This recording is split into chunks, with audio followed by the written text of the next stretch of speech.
দুই পক্ষের পাল্টাপাল্টি ধোয়ার কারণে বগুড়ায় বৈষম্য বিরোধী আন্দোলনের কেন্দ্রীয় সমন্বয়ক মাহিম সরকার ছাত্র নাগরিক মতবিনিময় সভা না করে বগুড়া ছেড়েছেন।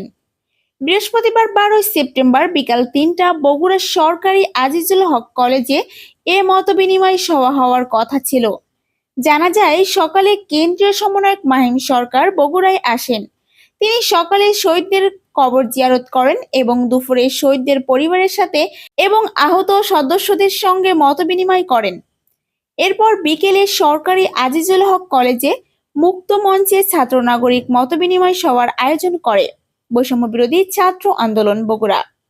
এতে মাহিম সরকার যোগ দিতে আসলে অপর আরেকটি গ্রুপ তাকে দেখে ভুয়া ভুয়া স্লোগান দিতে থাকে। এক পর্যায়ে দুই গ্রুপ মুখোমুখি অবস্থান নেয়। পরে খবর পেয়ে দ্রুত আসে সেনাবাহিনীর সদস্যরা। পরে সরকারি আজিজুল হক কলেজের অধ্যাপক এর কক্ষে মাহিম সরকার সহ অন্যান্য নেতারা সেনাবাহিনীর সঙ্গে বৈঠকে বসেন।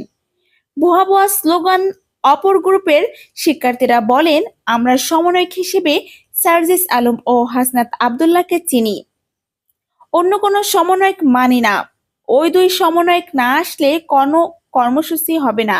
এ সময় অনুষ্ঠানে আয়োজন করা গ্রুপ তাদের সাথে বসার আহ্বান জানালে তারা প্রত্যাখ্যান করেন। পরে সেনাবাহিনী এসে মাহিম সরকার সহ অন্যান্য নেতাদের নিয়ে কলেজের অধ্যাপকের কক্ষে বসেন। বৈঠক চলাকালীন কলেজের চত্বরে অপর গ্রুপ বিভিন্ন স্লোগান দিয়ে প্রতিবাদ জানান এবং সমন্বয়ক মাহিম সরকারকে কলেজ ত্যাগ করতে 10 মিনিটের আলটিমেটাম দেওয়া হয়। পরে সন্ধ্যা 6টায় মাহিম সরকার সেনাবাহিনীর সহায়তায় সাদা গাড়িতে উঠে ক্যাম্পাস ত্যাগ করেন।